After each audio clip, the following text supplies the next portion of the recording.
Hello students, welcome to online class of business economics of +1 commerce.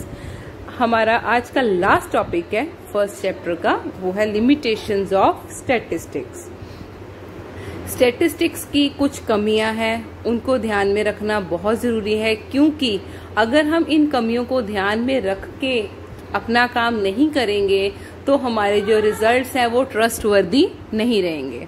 तो इसकी सबसे first limitation है qualitative aspects ignored. Stats जो है वो सिर्फ वही वैल्यूज को कंसीडर करता है जिनको क्वांटिटी की फॉर्म में, नंबर्स की फॉर्म में प्रेजेंट किया जा सकता है।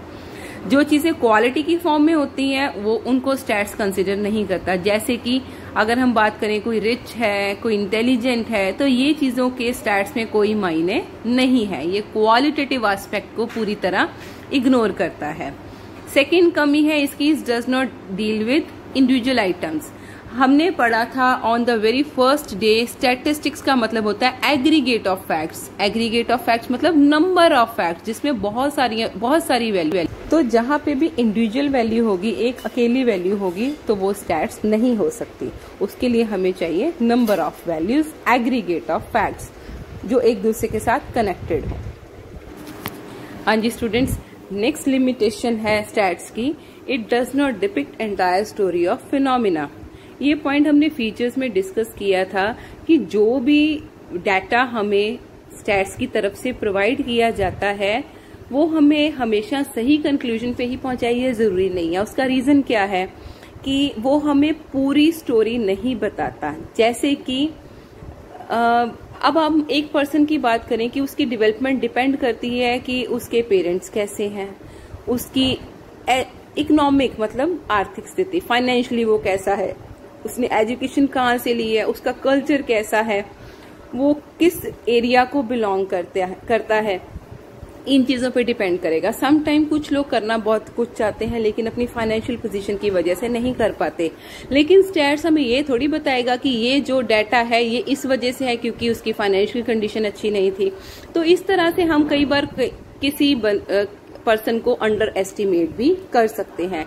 या मान लो मैं सिंपल सी बात करूं आपके रिजल्ट की, हो सकता है कोई बच्चा बहुत ज्यादा बीमार होने की वजह से उसका 10th का रिजल्ट सफर कर गया, तो अब स्टैट्स ने तो हमें परसेंटेज प्रोवाइड कर दी, उसकी सारी डिटेल प्रोवाइड कर दी, लेकिन ये थोड़ी बताया कि ये बच्चा इस वजह से नहीं कर पाया क्योंकि ये बीमार था।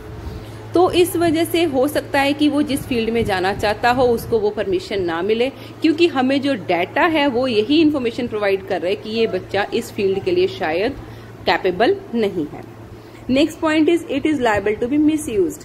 जैसे हम नाइफ की बात करें, नाइफ अगर एक लेडी के हाथ में जाता है जो घर संभालती है, वो उसे यूज करेगी चॉपिंग में और उससे अच्छे अच्छे पकवान बनाएगी। लेकिन वही नाइफ अगर किसी किलर के हाथ में, मर्डरर के हाथ में चला जाए तो वो उसको लोगों को मारने के लिए यूज करेगा और उससे लोगों को हार्म पहुंचाएगा। इसी तरह स्टैट्स का भी हिसाब है, अगर किसी अनएक्सपीरियंस्ड या डिसऑनेस्ट पर्सन के हाथ में डाटा चला जाता है तो उस डाटा को मिसयूज भी किया जा सकता है। Next limitation is laws are not exact. अगर हम बात करें स्टैट्स में जो लॉज बने हुए हैं वो उतने एग्जैक्ट नहीं है जितने की साइंस के लॉज होते हैं। ये पॉइंट मैंने आपके साथ पहले भी डिस्कस किया था कि साइंटिफिक लॉज जो कहते हैं उनके रिजल्ट्स हमेशा वही रहते हैं।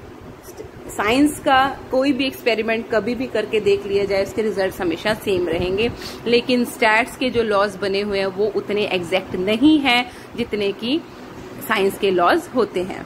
Results are true only on average. जो स्टैट्स है वो हमें रिजल्ट प्रोवाइड करता है एवरेज बेसिस पे। जैसे कि अगर हम बात करें कि एक क्लास की एवरेज परसेंटेज है 60%, तो इसका मतलब ये थोड़ी है कि वो उस क्लास में सारे के सारे बच्चे 60% पे स्टैंड कर रहे हैं। नो, मतलब इस हिसाब से इसने हमें पूरे अकेले पर्सन का करेक्ट डेटा प्रोवाइड नहीं करना, क्योंकि उस क्लास में कोई 90% वाला भी हो सकता है और कोई 30-40% वाला भी हो सकता है, लेकिन स्टैट्स हमें रिजल्ट्स प्रोवाइड करता है एवरेज बेसिस पे। देन है too many methods to study problem. Stats में बहुत सारे मेथड्स हैं जिनको अप्लाई करके हम अपने रिजल्ट्स फाइंड आउट कर सकते हैं, लेकिन प्रॉब्लम ये है, ये बच्चे जो दिए हैं इस पॉइंट में वो चैप्टर्स के नेम है, तो ये चैप्टर्स जब आप +2 में करेंगे तो आपको, या +1 में भी इसका कुछ पार्ट आएगा, तब आपको ये डिटेल में क्लियर हो जाएगा। अभी आपने जस्ट इनके एज सच नेम याद करने हैं। Quartile deviation, mean deviation, standard deviation, ये पूरे चैप्टर्स हैं जिनमें समझाया जाता है कि स्टैट्स के मेथड्स कैसे यूज होते हैं। तो कहते किसी भी प्रॉब्लम को स्टडी करने के लिए हमारे पास बहुत सारे ऑप्शंस अवेलेबल है मेथड्स के, लेकिन किस टाइम पे हमें कौन सा मेथड यूज करना चाहिए ये डिसाइड कर पाना बहुत मुश्किल है, और उस वजह से हमारे रिजल्ट्स भी वेरी करेंगे, चेंज होंगे अगर हम कोई और मेथड अडॉप्ट करते हैं तो। देन है statistics results are not always beyond doubt. Last one is कि स्टैट्स के रिजल्ट्स में हमेशा एक डाउट, एक क्वेश्चन मार्क आ जाता है। जैसे मैंने आपको बताया था कि पहले तो ये सारी स्टोरी हमें नहीं बताता। अब कोई बीमार होने की वजह से मार्क्स गेन नहीं कर पाए, ये स्टैट्स ने हमें थोड़ी बताना है। तो एक क्वेश्चन मार्क आ गया कि क्या ये बच्चा अगर बीमार ना होता तो ये इतने % स्कोर कर पाता, तो it is a question mark. अगला है कि इसके रिजल्ट्स हमेशा एवरेज बेसिस पे होते हैं कि पूरी क्लास 60% पे स्टैंड कर रही है। अब कौन सा बच्चा, क्या सारे 60% पे स्टैंड कर रहे हैं, ये भी एक क्वेश्चन मार्क बन गया। तो इस तरह से कई बार कुछ डाउट्स हमारे मन में हमेशा रह जाते हैं जब भी हम स्टैट्स की स्टडी करते हैं। इसके बाद आपका चैप्टर 1 कंप्लीट होता है। इस चैप्टर को अच्छे से दोबारा स्टडी कर लीजिए, और कोई प्रॉब्लम्स आए तो मेरे से डिस्कस जरूर कीजिए। Okay students, thank you, have a nice day, stay home, stay safe.